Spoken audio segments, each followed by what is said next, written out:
ఆత్మ, నేను, సాక్షి, ఇలా ఏ పేరుతో పిలిచినా అన్నీ ఒక్కటే. అష్టావక్రగీత యొక్క సారమంతా ఇంతే.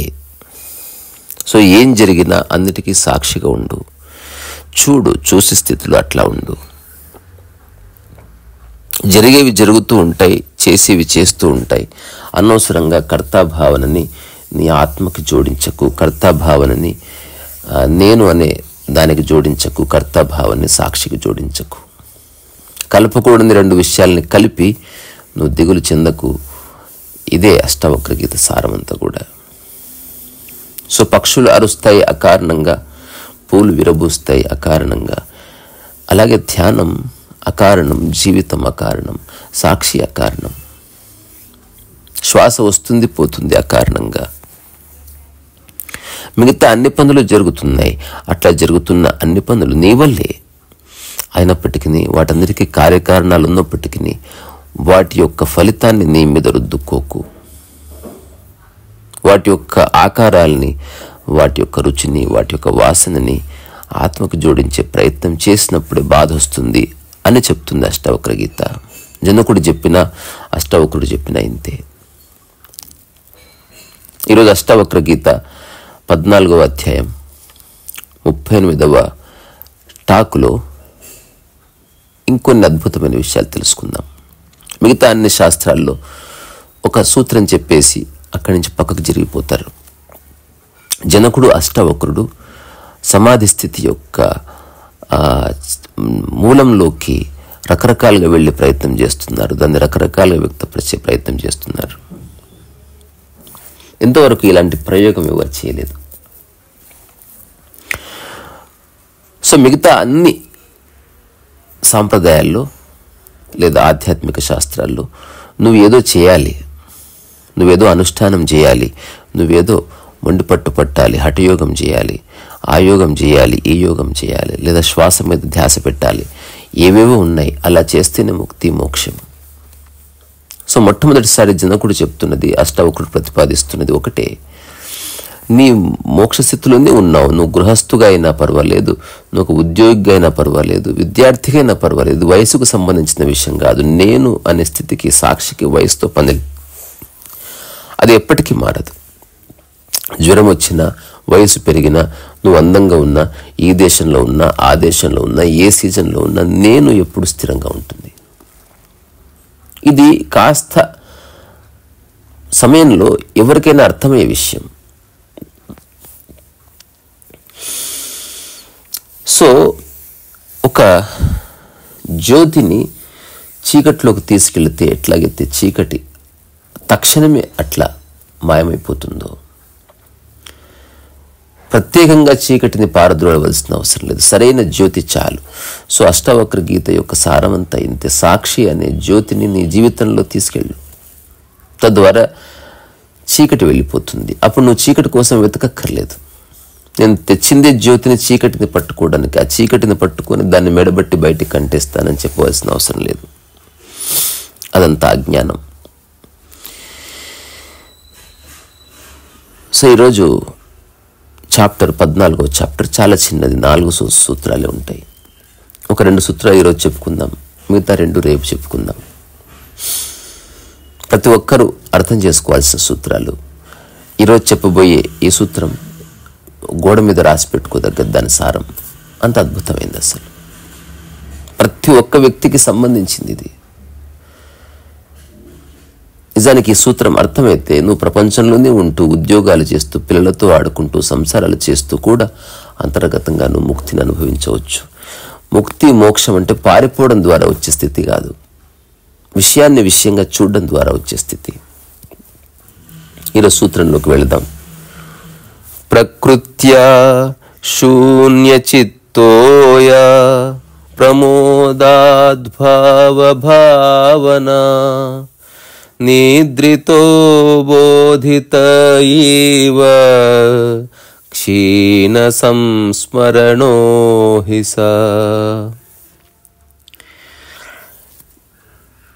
దీని తాత్పర్యం ఏమిటంటే, ఓ అష్టావక్రముని, ఓ శాంతి ప్రదాత, స్వభావ సిద్ధంగా శూన్యచిత్తుడైన మహాపురుషుడు ప్రమాదవశాత్తు విషయభోగ జంజాలంలో పడిన వారికి హాని వృద్ధులు ఇతర దోషాలు అంటావు.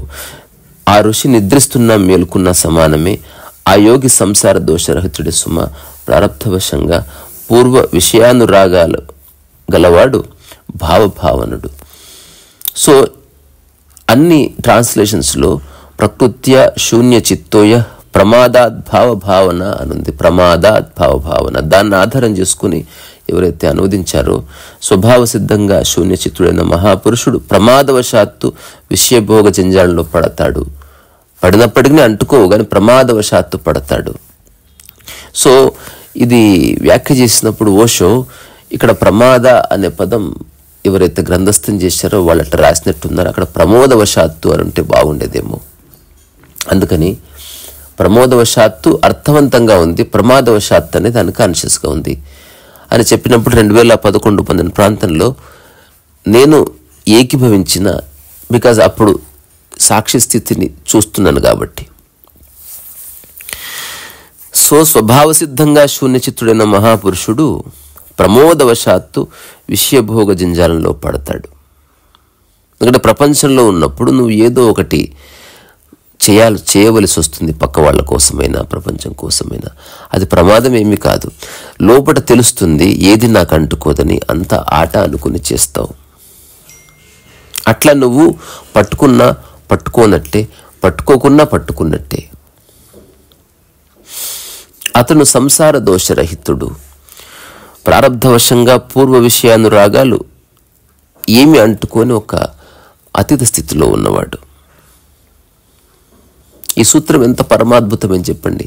ఈ క్షణం ఈ సూత్రం నిజంగా మీకు అర్థమైతే ఆటలాగా లీలలాగా అన్ని కలాపాలు చేయండి. జస్ట్ నేను అన్న భావన జోడించకుండా. ఇది చాలా ధ్యానపూర్వకంగా అర్థం చేసుకోవాల్సిన విషయం. ఒక్కరోజు ఇది మీరు ప్రయోగాత్మకంగా చేస్తే దాని రిజల్ట్ మీరు తక్షణం అనుభూతి చెందవచ్చు. సో ప్రయోగం చేయని వాడికి ఇది అర్థమయ్యే అవకాశం లేదు. ఊరికే పైన ఫిలసాఫికల్గా అర్థం చేసుకునే వాళ్ళు చాలామంది. ఎందుకంటే శాస్త్రాల్ని అందరూ మానసికంగా అర్థం చేసుకుని బట్టీయం చేసి ఆ పద్యాల్ని మననం చేసి అందరి ముందు పిట్టకథలు చెప్పే వాళ్ళని చాలామందిని చూశాను నేను. ఓన్లీ ప్రయోగం చేసేవాడు మాత్రమే నిజమైనటువంటి ఆధ్యాత్మిక వ్యక్తి.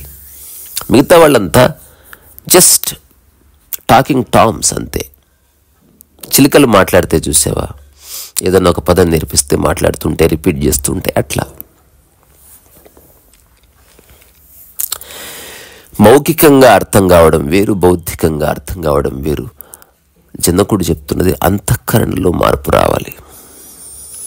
అంటే ప్రయోగం నువ్వు దాన్ని చేసి చూడాలి. ఇప్పుడు అష్టావక్ర గీత యొక్క సారమంతా నువ్వు చేసి చూడ. జనకుడు ఏమంటున్నాడు, ఓ అష్టావక్రముని, స్వభావ సిద్ధంగా శూన్యచిత్తుడైన ఒక మనిషి లేదా ఋషి పరమహంస, ఆ శూన్యచిత్తుడికి ఏ పేరన్నా పెట్టుకో. అట్లాంటి వాడు ప్రమోదవశాత్తు విషయభోగ జంజాలంలో పడినా అతనికి అవేవి అంటుకోవు, అతనికి హానివృద్ధులు ఉండవు, దోషాలుండవు. తద్వారా అన్ని పనులు అతను ఒక లీలలాగా ఆటలాగా చేస్తాడు. సో పరమ సాక్షిని అనుభవిస్తున్న వాడికి ప్రమాదం ఉండదే ఉండదు. అసలు ఉన్నదంతా ప్రమోదమే. రమణ మహర్షి ఆశ్రమంలో ఊరికే కూర్చున్నప్పుడు ఎవరెవరో వచ్చి ఏమేమో చేసేవాళ్ళు. ప్రసాదం తీసుకొచ్చి అతని చేతి ముట్టుకుంటేనే అందరికి పంచేవాళ్ళు. ఊరికి అట్లా ముట్టుకునేవాడంతే. ఆ తర్వాత మళ్ళీ పుస్తకం చదువుకుంటూ కూర్చునేవాడు. సో ప్రమోదం అనుకున్నప్పుడు నువ్వు కొన్ని పనులు చేస్తావు, తెలుసు లోపటేట అందుకోదని. ఎప్పుడన్నా ఒక స్టేజ్ మీద డ్రామా వేస్తున్నప్పుడు నువ్వు ప్రమోద స్థితిలోనే చేస్తావు. అప్పుడు ఎవరో చెప్తారు నీ భర్త చనిపోయాడు ఏడు అంటూ బోర్ని ఏడుస్తావు. అదంతా ఆట అని తెలుసు కాబట్టి. సో సాక్షి అనేది ఒక్కటి నిజంగా నీవుగా మారితే అప్పుడు నువ్వు సర్వకాల సర్వవస్థలోనూ సాక్షిగానే ఉంటావు. కళల పట్ల సాక్షిగానే ఉంటావు, ఈ ప్రాపంచిక వ్యవహారాల పట్ల సాక్షిగానే ఉంటావు. నువ్వు అన్నిటినీ పట్టుకుంటావు, అన్ని పనులు చేస్తావు, అవసరమైతే పక్కింటి వాడితో గొడవ కూడా వెళ్తావు, అవసరమైతే దేశం కోసం ధర్నా కూడా చేస్తావు, బట్ లోపల సంపూర్ణ సాక్షిగా ఉంటావు. సాక్షి భావన యొక్క స్థితి ఏమిటంటే నువ్వు చేసే పని యొక్క ఫలితాన్ని దానికి రుద్దలేవు, రుచిని దానికి రుద్దలేవు, సమయాన్ని దానికి రుద్దలేవు, తర్వాత నువ్వు ఉన్న ప్రాంతాన్ని దానికి రుద్దలేవు. It is unaffected. ఎందుకంటే చెప్పలేను. ఇప్పుడు నేను చెప్తున్నది పూర్తిగా నేనున్న స్థితి గురించి చెప్తున్నాను. ఎవరు చెప్పినా అంతే, అంతకుమించి లేదు. సో జ్ఞాని రకరకాల పనులు చేసినట్టు కనిపిస్తాడు. వేరే వాళ్ళకి అతను గృహస్థగా కనబడొచ్చు, వేరే వాళ్ళకి అతను ఒక ఉద్యోగిగా కనబడొచ్చు, వేరే వాళ్ళకు ఒక ఆకతాయిగా కనబడొచ్చు. కానీ అతనికి తెలుస్తుంది అవన్నీ ఒక ఆటలాగా చేస్తున్న సందర్భం, ఆ సందర్భంలో అట్లా చేయవలసి వచ్చింది కాబట్టి. Otherwise there is no point. అది నేను అనుకున్నప్పుడు నువ్వు ఏ పని చేస్తున్నావో ఆ పని యొక్క ఫలితాన్ని నీ మీద రుద్దినప్పుడు అట్లా వచ్చింది సమస్య. ఒక వస్తువులో ఏ సమస్య లేదు, సాక్షిలో ఏ సమస్య లేదు. ఈ సాక్షికి, ఈ నేనుకి, ఈ ఆత్మస్థితికి, ఈ వస్తువుకి మధ్యన నాది నేను అన్నది నువ్వు ఎప్పుడైతే జోడిస్తావో అప్పుడు వస్తుంది సమస్య. బ్రహ్మసూత్రాల్లో ఇలాంటి విషయాల గురించి చాలా ఎలాబొరేట్గా రాయబడి ఉంది. నెక్స్ట్ వీలైతే బ్రహ్మసూత్రాలకు సంబంధించిన ఒక వ్యాఖ్య చేసుకుందాం. అంటే తెలుసుకుంటే చాలా మంచిది. ఇదంతా శంకరుల భాష్యంలో కూడా ఉంది. అధ్యాస యోగం, ధ్యాస అంటాం కదా, అధ్యాస అంటే తెలియక నువ్వు చాలా చేస్తావు. అట్లా తెలియక చేసే ఒకానొక పనులు నాది నేను అనే భావన క్రియేట్ చేసుకోవడం ఆదిశంకర్ల వారు చెప్తారు. సో ఇప్పుడు నీ చుట్టూ ఉన్న వేటిని నాది నేను అనుకోకు. నాది నేను ఈ మూడు అధ్యాస వల్లనే వస్తాయి. ఆ మూడు పక్కన పెట్టు, చేసే పనులన్నీ చెయ్యి. అట్లా నువ్వు మొట్టమొదటిసారి నిర్వేదంలోకి, వేదాతీతం నిర్వేదం అంటే నిర్వేదం, అది నిరాశా స్థితి కాదు. ఆ తర్వాత నిర్విషయంలోకి, నిర్గుణంలోకి అడుగు పెట్టిన తర్వాత అసలు జీవితంలో ఉన్నదంతా సహజానందమే, ఉన్మత్త ఆనందం కాదు. ఇప్పుడు మనిషి అనుభవించే ఆనందం ఆర్టిఫిషియల్, అది వస్తుంది పోతుంది, వస్తుంది పోతుంది. అట్లా కాకుండా ఆనందం అట్లా నిలబడింది. సో ఈ ప్రమోదవశాత్తు అన్ని పనులు చేయి అట్లాంటి ఋషికి ఏ మరకలు అంటుకోవు, ఎలాంటి హాని వృద్ధులు ఉండవు. అతన్ని మేలుకుని ఉన్నా, నడుస్తున్నా, నిద్రిస్తున్నా ఒక్కటి. ఎందుకంటే సాక్షి భావనకి ఈ స్థితులు అంటుకోవు కాబట్టి. అటువంటి వ్యక్తి సంసార దోషరహితుడు.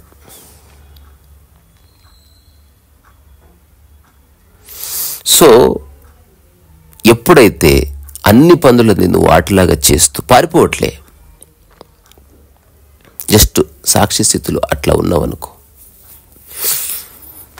అదే నిజమైన ఏకాంతం అంటే.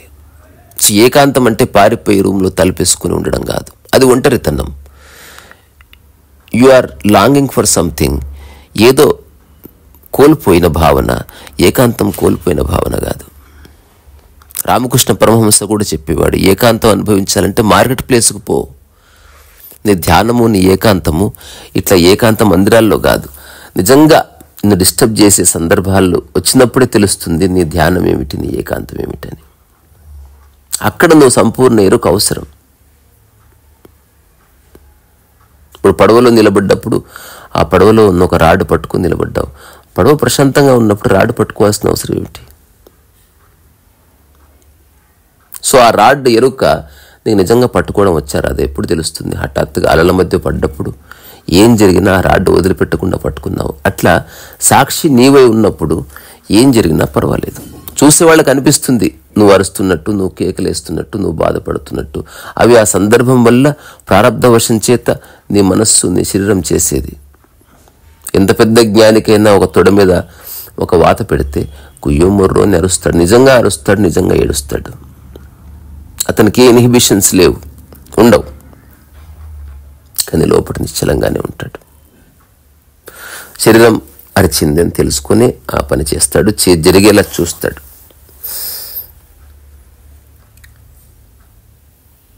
సో యోగి రాగద్వేషాలకు అతీతం. ఎందుకు? చిత్తధర్మాలు కానీ రాగద్వేషాలు కానీ ఆత్మధర్మాలు కావు. ఆత్మధర్మం అంటే దేనికి అంటుకోదు. అది నేను అనే దాని యొక్క ధర్మం అంటే దేనికి అంటుకోదు. సాక్షి అంటే దేనికి అంటుకోదు. సంసారాన్ని ఒక లీలలా చేయబ్బా, పారిపోకు, దాన్ని గంభీరంగా అనుకోకు. భార్య వంట చేస్తుంది, వెళ్ళి కూరగాయలు సహాయం చేయి, పిల్లలకు స్నానం చేయించు. ఒక ఆటలో ఉండాలి. మీరు ఎప్పుడన్నా నాతో ఒక 1 వీక్ ఉంటే తెలుస్తుంది. నిరంతరం ఆట, అన్ని పనులు ఆటలా చేయొచ్చు. పుస్తకము ఆటలా రాయొచ్చు, అవసరమైతే చిన్న గొడవేసుకోవచ్చు ఆటలాగా. లోపల తెలుసుకో, ఇవేవి నాకు అంటుకో, సందర్భం కోసం చేస్తున్నది. ఒకవేళ నువ్వు ఒక్కడివే ఉంటే అప్పుడు ఆట ఉంది, కానీ అరుపులు కేకలు గొడవలు ఉండవు. ప్రపంచంలో ఉన్నందుకు, రకరకాల మనుషులతో ఉన్నందుకు పారిపోక్కర్లే. జస్ట్ అది ఆట అని తెలుసుకో, సరిపోతుంది. ఇప్పుడు సినిమాలో హీరో డైలాగులు చెప్తాడు ఎమోషనల్గా, నిజమైన ఎమోషన్ ఏమీ లేదు, ఆట.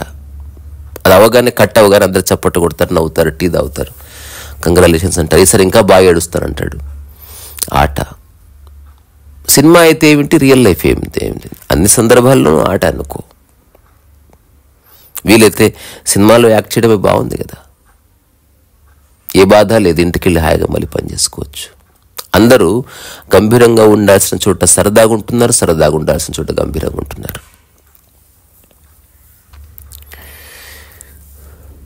సో సరిగ్గా చూస్తే అంత లీలనే. శుద్ధానంద భారతి అని రమణ మహర్షి యొక్క డిసేబుల్.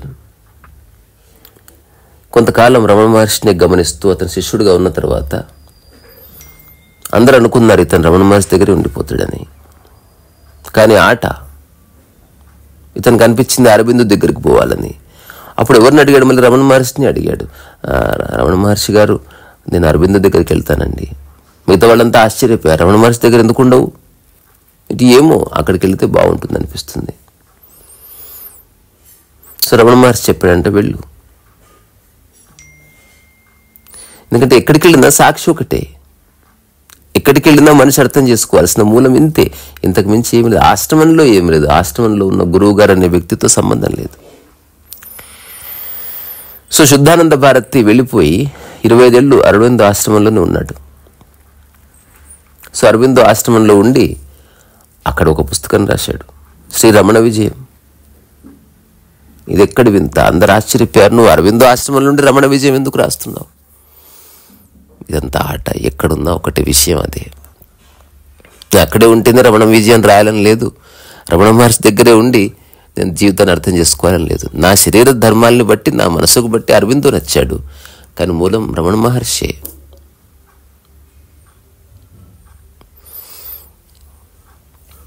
సో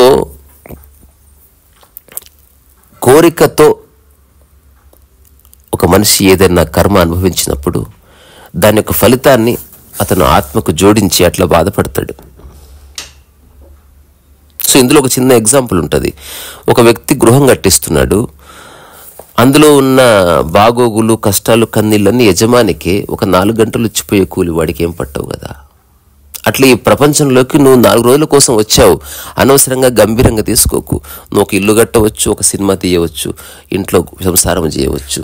ఇదంతా ఒక ఆట అనుకొని చెయ్యి. ఒక వారం రోజులు చేసి చూడు.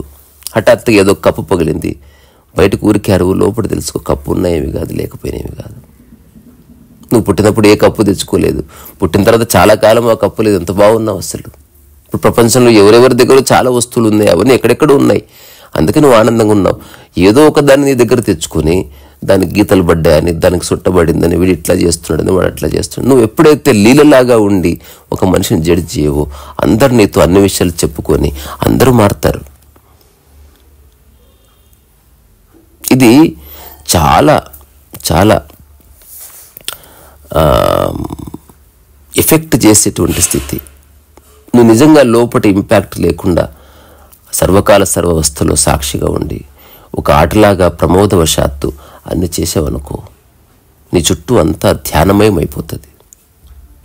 ఎందుకంటే ఒక ఆర్గానిజం ఇంకొక ఆర్గానిజాన్ని గుర్తుపడుతుంది. This is contagious. నువ్వు ఒక్క మాట చెప్పక్కర్లేదు, సాక్షి భావన గురించి నువ్వు చెప్పక్కర్లేదు, తెలిసిపోతుంది. వీడికి ఏది అంటకుండా ఉన్నాడని తెలిసిపోతుంది. ఎందుకు? పెద్ద గొడవ అయింది అప్పుడే, కానీ సెకండ్ తర్వాత నువ్వు ప్రశాంతంగా బుక్ చదువుకుంటున్నావు, తెలిసిపోతుంది ఆ స్థితి. నువ్వు నిజంగా ఇంపాక్ట్ అయితే అట్లా నువ్వు చదవలేవు, నువ్వు ఫోకస్ చేయలేవు.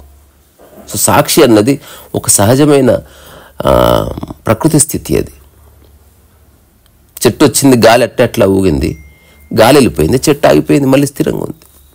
సో గొడవ అయింది, నువ్వు అరిచావు, గొడవ వెళ్ళిపోయింది, నువ్వు అరిపోయింది, అంతా బికాస్ అది ఓన్లీ ప్రారంభవశంగా చేసావు, శరీరంతో చేసావు, చిటికలు వేసావు, ఏమైనా చేసావు, బట్ లోపల ఇంత కూడా ఎఫెక్ట్ అవ్వలేదు. సో జీవితం అంతా ఒక లీల అని అర్థం చేసుకున్నవాడు నిజంగా అదృష్టవంతుడు. ఒక స్టేజ్ మీద భామకలాపం అభినయిస్తున్న ఒక పర్ఫార్మర్ని నేను చూశాను. నేను తర్వాత ఆశ్చర్యపోయాను. ఆ భామకలాపం అభినయించింది అసలు ఆడవ్యక్తి కానే కాదు, మగవాడు. మన శిల్పారామంలో నేను అభినందించకుండా ఉండలేకపోయాను. వెళ్ళి చాలా అద్భుతంగా అభినయించారు. మీరంతా విరహాన్ని ఎట్లా అభినయించారు అంటే, నటన నేను అమ్మాయి వేషం వేసుకున్నప్పుడు నేను ఎప్పటికీ మర్చిపోను నేను మగవాడినని. తద్వారా నేను చాలా బాగా అమ్మాయి కంటే ఇంకా గొప్పగా అభినయించగలను. అమ్మాయి అన్నో సహజంగా సిగ్గుపడుతుంది, నేను చాలా అసహజంగా అతిగా సిగ్గుపడగలను అని చెప్పాడు ఆయన. నేను అన్నాను, ఇప్పుడే నేను అడుగు గిలాను అనుకో, అమ్మాయివి అనుకో, నువ్వేం చేస్తావు, అమ్మాయిలా చూడు అంటే, అప్పుడు అమ్మాయిలాగా నిజంగా అట్లా సీరియస్గా చూశాడు, బస్ స్టాప్లో చూసినట్టు. నేను అన్నాను, ఒకవేళ అబ్బాయి అయితే ఊరుకోండి బాసి, మీరు నా అబ్బాయిని నా నడుము గిలడం ఏంటి. అసలు చిన్న విషయంలో పాత్ర మారిపోయింది, పాత్ర ఔచిత్యం మారిపోయింది. అంతా లీల. ఒక గురువు ఆశ్రమం పెట్టినా, శిష్యుల్ని తీసుకొచ్చినా, ప్రవచనాలు ఇచ్చినా, అదంతా లీల. లీల అని తెలుసుకున్నవాడు చేస్తే ఓకే, కానీ అది లీల అని శిష్యులు కూడా చెప్పిసావు. నేను చెప్పేదంతా ఇంతే. నువ్వు మాత్రం లీలగా అనుభవిస్తూ మిగతా అందరికీ చెప్పలేదనుకో, then there is a problem. నిజమైన గురువు చెప్తాడు, నిజమైన యోగి చెప్తాడు, నేను అరిచాను, అంత ఊరికి అరిచానబ్బా, నాకేం బాధ లేదు, తిట్టావు కదా, నాకేం అంటుకోలేదులే అని చెప్తాడు వాడు. రమణ మహర్షి పెరియ పురాణంలో ఒక చిన్న లీల కనిపించింది నాకు. ఆ లీల ఏమిటంటే, బివి నరసింహమూర్తి అని రమణ మహర్షికి చాలా ఇష్టమైన డిసేపుల్. రమణ మహర్షి బుర్ర దీన్ని ఆయనతో పర్మిషన్ తెచ్చుకొని, నేను మిమ్మల్ని రకరకాల ప్రశ్నలు అడుగుతా, మీరు జవాబులు ఇచ్చి తీరాలన్నాడు. గురువుకే కండిషన్స్ పెట్టాడు ఆయన. మిగతా వాళ్ళంతా ఆశ్చర్యపోయారు, భగవాన్తో అట్లా ఎట్లా మాట్లాడతావు నువ్వు, పోవాయా పో, నా భగవాన్ నా ఇష్టం, నువ్వెవరు అన్నాడు. చూడ్డానికి కట్టా ఉంటాడు మనిషి బివి నరసింహమూర్తి గారు. సో అప్పుడు రమణ మహర్షి ఊరికి ఉండి ఒకసారి అన్నాడు, సరే నువ్వు అడిగితే చెప్తానులే. ఇప్పుడు చూడు, రమణ మహర్షి ఇరుక్కుపోలే. ఇప్పుడు బివి నరసింహమూర్తి మామూలు వ్యక్తి కాదు. ఏమడుగుతాడో తెలీదు, ఎప్పుడు అడుగుతాడో తెలీదు, ఎన్ని అడుగుతాడో తెలీదు, ఎక్కడ ఆపుతాడో తెలీదు. ఇక ఉదయం లేదు, రాత్రి లేదు, ఎప్పుడు రమణ తాత ఖాళీగా ఉన్నా ప్రశ్న అడగడమే. ఇప్పుడు రమణ మహర్షి కొన్నిసార్లు జవాబులు ఇచ్చేవాడు కాదు, అట్లా చూసి వెళ్ళిపోయాడు కొండ మీదకి. బీవీఆర్కి తెలుసు, బీవీఎన్కి తెలుసు, ఆయన ఖచ్చితంగా జవాబిస్తాడు, ఎప్పుడు కాకపోతే రేపు, రేపు కాకపోతే ఎల్లుండి. అట్లా పుస్తకం పెన్ను పెట్టుకొని రెడీగా ఉండేవాడు. అర్ధరాత్రి అయినా అపరాత్రి అయినా నిరంతరం వెరుకుల్లో ఉండేవాడు. రమణ మహర్షిని చూస్తూ ఉండేవాడు. అందరూ అనేవాళ్ళు, ఏంటయ్యా పిచ్చి నీకు, ప్రశ్నలు ఏవో రాసిచ్చి వెళ్ళిపో, ఆయన చెప్పినప్పుడు చెప్తారు కదా. అట్లా కాదు, ఇక్కడ ప్రశ్న అడగడము, ఆయన జవాబు చెప్పడం కాదు. ఈ చిన్న ఎరుక బాగుంది. నేను ఆయన అడిగాను, ఆయన దిక్కే చూస్తూ కూర్చున్నాను. తద్వారా నా మనస్సు జస్ట్ ఆయనతోనే ఉంది, ఇక వేరే ప్రపంచం అంతా అట్లా పడిపోయింది. సో ఈ విషయం గురించి మీరు ఒకలా చూస్తున్నారు, నేను ఒకలా చూస్తున్నాను. రమణ మహర్షి ఏమనుకుంటున్నాడు, ఆయన సాక్షిగా ఉన్నాడు. నిజంగా ఆయన ఏం చెప్తాడన్నది నేను ఏదో ఒకటి రాయాలనుకోవట్లేదు. నిజంగా అతను ఏం చెప్పాడో అదే రాద్దాం అనుకుంటున్నాను, అదే రాస్తాను. సో రమణ మహర్షి ఎప్పుడన్నా హఠాత్తుగా అర్ధరాత్రి అపరాత్రి జవాబు చెప్తే వెంటనే రాసుకునేవాడు. మళ్ళీ వెంటనే ఇంకో ప్రశ్న వేసేవాడు. ఇట్లా ప్రశ్నలు వేసి వేసి వేసి వేసి చాలా కంటెంట్ జమ చేశాడు. అప్పటికి తన మనసు అడిగింది. ఇదంతా ఒక లీల. నిజానికి తను అడగవలసిన అవసరం లేదు, రమణ మహర్షి చెప్పవలసిన అవసరం లేదు. ఒక చిన్న కథ చదివా. ఒకసారి తెనాలి రామకృష్ణుడు చెప్పుల దండతో సభకు వచ్చేసాడు. ఊర్లో అందరూ చూసి నవ్వుకుంటున్నారు కానీ పట్టించుకోలేదు. చాలా కోపం వచ్చింది కృష్ణదేవరాయలకి. How dare you to come in my assembly with the garland of shoes, chappal అన్నాడు. అప్పుడు చెప్పాడు, అయ్యయ్యో మీరు దీన్ని గంభీరంగా తీసుకున్నారు, నేను నా కొడుకు ఆడుకున్నాం. సో అక్కడ పూలదండ లేదు, వాడు నా మెడలో చెప్పుల దండ వేశాడు, జస్ట్ ఆడుకున్నాం అంతే. నాకు ఎవరిని ఇన్సల్ట్ చేసే ఉద్దేశం లేదు, నన్ను నేను కూడా ఇన్సల్ట్ చేసుకోవడం లేదన్నాడు. అలా అసలు ఎవరైనా చేస్తారా?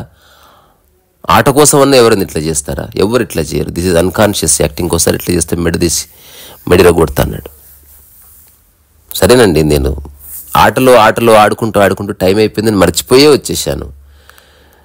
నాకైతే ఏ పాపం అంటుకోలేదు, మీరందరికీ ఇట్లా అనిపించింది కాబట్టి నేను మీ అందరికీ నేను సారీ చెప్తున్నాను. Because I have no intention. ఆట కాబట్టి సారీ చెప్తున్నాం. మీకు జీవితం ఆట అని తెలిస్తే ఎంత పెద్ద గొడవైనా సరే 2-3 మాటలతో గొడవ సద్దుమణిగేలా చేయొచ్చు. నేను చేశాను అట్లా. ఒకసారి ఒక అతను అన్నాడు, నడి రోడ్డు మీద ఫ్రెండ్స్ అందరి ముందు కాళ్ళు పట్టుకుంటేనే అన్నాడు. నేను వెంటనే కాళ్ళు పట్టుకున్నాను. ఆట అంతే. ఇది మోసము కాదు, ఇక్కడ మోసము లేదు, ఏమి లేదు, ఆట ఉందంతే. తర్వాత చెప్పాడు, నిజంగానే కాళ్ళు పట్టుకున్నాను, ఎంత బాగుంది. నేను కాళ్ళు పట్టుకుంటే తప్పేమిటి? నేను తప్పు చేశానని పట్టుకోలే, కాళ్ళు పట్టుకోవడంలో ఒక అర్థం ఉందని పట్టుకున్నానని చెప్పాను. అట్లా తెనాలి రామకృష్ణుడు చెప్పుల దండ మెళ్ళ వేసుకుని వచ్చాడు. కానీ రాజుకు చాలా కోపం వచ్చింది. అందరూ సలహాలు ఇచ్చిపోయారు. అదే రోజు శ్రీకృష్ణదేవరాయల ఇంటికి వెళ్ళాడంట. ఇంటికి వెళ్ళిన తర్వాత పిల్లవాడు ఏడుస్తున్నాడు. ఏమిరా ఏడుస్తున్నావు అంటే భార్య చెప్పింది, వాడికి గుర్రం కావాలంటే వాడిని గుర్రాన్ని చూపించమంటున్నాడు. ఇంత రాత్రి అయింది, గుర్రాన్ని ఎక్కడ తీసుకుపోను, ఉన్న గుర్రం ఏమో తీసుకెళ్ళి ఎక్కడికి బయటకు తీసుకెళ్ళి దాన్ని గిట్టలు కట్ చేయడానికి, ఇప్పుడు ఏం చేయాలి నేను అని ఏడుస్తున్నట్ట. అప్పుడు మహారాజు అన్నాడంట, నేనే గుర్రం అయితే లేదు, నా మీద ఆడుకో అని. కిరీటం అలాగే ఉంది, రాజు వేసుకున్న డ్రెస్సు అలాగే ఉంది. హఠాత్తుగా నేల మీద వంగి మోకాళ్ళు చేతులతో గుర్రం అయిపోయాడు. పిల్లవాడు గుర్రం మీద ఎక్కి టా టూ టూ అని ఆడుకుంటున్నాడంట. అప్పుడే లోపడున్న చిలికత్తెలు చూసి మహారాజు చూసి నవ్వు ఆపుకోలేక నవ్వారంట. అప్పుడు హఠాత్తుగా తెనాలి రామకృష్ణుడి యొక్క స్థితి అర్థమైంది. చిన్నపిల్లలతో ఉన్నప్పుడు రాజు ఏమిటి, తెనాలి రామకృష్ణుడు ఏమిటి, అంతా పోయి గంగలు కలపవలసిందే.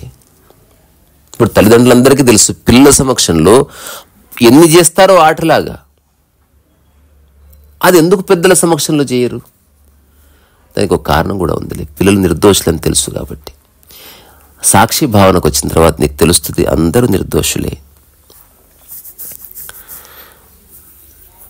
రమణ మహర్షి దగ్గరికి ఎవరైనా వచ్చి నేను చాలా సమస్యలో ఉన్నాను, ఏదైనా సొల్యూషన్ చెప్పంటే కార్టూన్స్ బుక్ ఇచ్చేవాడంట. చదువుకోపో, కాస్త నవ్వుకోపో, తేలిగ్గా తీసుకో. అంత గంభీరంగా ఎందుకు తీసుకున్నావు? అంతే కదా, పోనీలే, సుమ్మాయిరు. జపాన్లో ఒక గొప్ప జెన్ మాస్టర్ ఉన్నాడు, హోతై. మన ఇంట్లో ఉన్న లాఫింగ్ బుద్ధ స్టాచ్యూస్ అతనివే. సో ఎవరైనా పెద్దవాళ్ళు వచ్చి ఏదైనా సమస్య చెప్పినప్పుడు దాని సొల్యూషన్ చెప్పంటే బొమ్మలు ఇచ్చేవాడంట. ఇదేంటండి సమస్య తీసుకుని వస్తే? మీరు అసలు ఆడుకోవడం మర్చిపోయారు, మీరు లైఫ్ని చాలా గంభీరంగా తీసుకోవడం మొదలుపెట్టారు, అందుకే సమస్య ఉంది. లైఫ్ని గంభీరంగా తీసుకోకండి. Life is so simple. లైఫ్ని తేలిగ్గానే తీసుకోండి.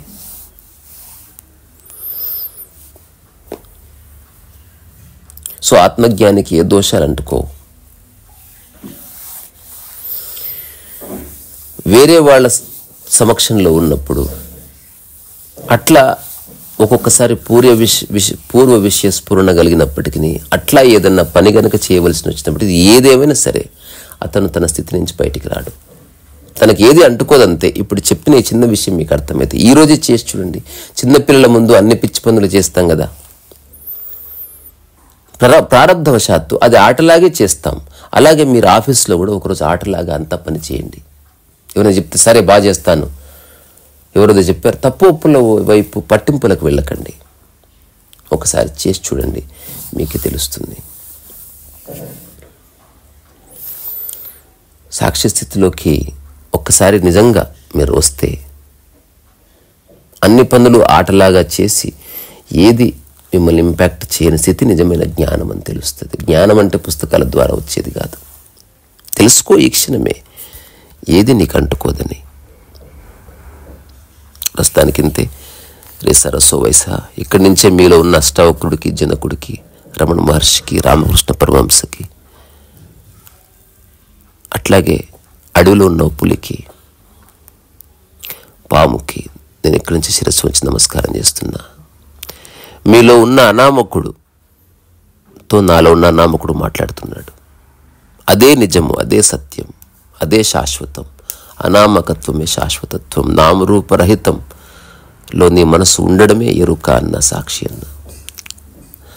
పేర్లలో, రూపాల్లో ఇరుక్కుపోకు. ఆటలాగా అన్నిటిని ఉపయోగించుకో. అది